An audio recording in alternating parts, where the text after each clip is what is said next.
নির্বাচন অর্থাৎ গণভোটেরই প্রয়োজন নাই বলে আমরা মনে করি। এটা একটা মানে অপ্রয়োজন আনা হয়েছে। আমি আমি মানে এই ব্যাপারটা আমার কাছে বিষয়টা এরকম, আমাকে তাহলে একটু তাত্ত্বিক আলোচনায় যেতে হবে। সেই তাত্ত্বিক আলোচনাটা এরকম যে দেখেন যে রাজনীতি আসলে কি। রাজনীতি হচ্ছে অর্থনীতির ঘনীভূত প্রকাশ। অর্থাৎ অর্থনীতি যদি হয় লুটেরা, তাহলে সেখানে রাজনীতিটা হবে লুটেরা। এখন আমাদের এই শ্রেণী বিভক্ত সমাজে রাজনীতিও কিন্তু আপনার মানে শ্রেণীগতভাবে বিভক্ত। আমাদের সমাজে সোসাইটিতে এখনো পর্যন্ত দুই ধারার রাজনীতি আছে। একটা হচ্ছে শোষিতের রাজনীতি, আর একটা হচ্ছে শোষকের রাজনীতি। আপনি দেখেন আমাদের এখন যে বিদ্যমান সমাজ, এই বিদ্যমান সমাজে শোষকের রাজনীতি রাজত্ব করছে এবং শোষিতের যে রাজনীতি সেটা অবদমিত হয়ে আছে। শোষকের রাজনীতির মধ্যে যে শুধু রাজনীতি আছে ব্যাপারটা তা না, তার কিন্তু একটা সংস্কৃতিও আছে, যেটাকে আমরা বলি রাজনৈতিক সংস্কৃতি। এবং এই রাজনৈতিক সংস্কৃতি হচ্ছে আমাদের এই লুটেরা পুঁজিবাদী সমাজ ব্যবস্থার মধ্যে তার যে মতাদর্শিক যে জায়গাটা হচ্ছে তার সংস্কৃতি।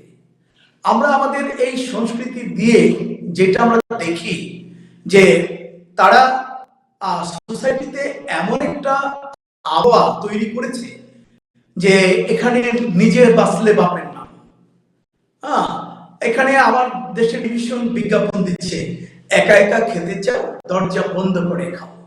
কেমন তো, অথবা ধরেন বলছে এই স্বাদ হবে না, মানে একটা বিস্কিটের বিজ্ঞাপন দিতে গিয়ে। তাহলে আমরা মানে প্রজন্মকে, আমরা আমাদের মানসিক যে চিন্তার জগৎটাকে, এটাকে এতটাই সেলফিস্ট অর্থাৎ আত্মকেন্দ্রিক করে তোলা হচ্ছে, এখানে মানুষ নিজেকে ছাড়া অন্য কাউকে নিয়ে আর ভাবতে চায় না বা ভাবে না। কেমন তো, সুতরাং সঙ্গত কারণ কথা হয় নিজে বাঁচলে বাপের নাম। এখন এমন একটা পরিস্থিতি এই বুর্জুয়া রাজনৈতিক দলগুলো তৈরি করেছে যে তোমাকে এখন যা নগদ দিচ্ছি এই নগদটা তুমি নিয়ে নাও। এখন দেশের মানুষের মধ্যেও আছে একটা দারিদ্রতা আছে, একটা বড় অংশ মানুষ দরিদ্র। ফলে এই দরিদ্র মানুষগুলো মনে করে যে তারা তো নির্বাচিত হয়ে এই বাকি 5 পদের কোনো খোঁজ খবর নেবে না। আজকে যদি 500 টাকা 1000 টাকা পাই, এটাই বা মানে ছাড়বো কেন, হাত ছাড়া। এই যে মানে 500-1000 টাকা পাওয়ার যে লোভ সাধারণ মানুষকেও কিন্তু তাকে শঙ্কিত করে।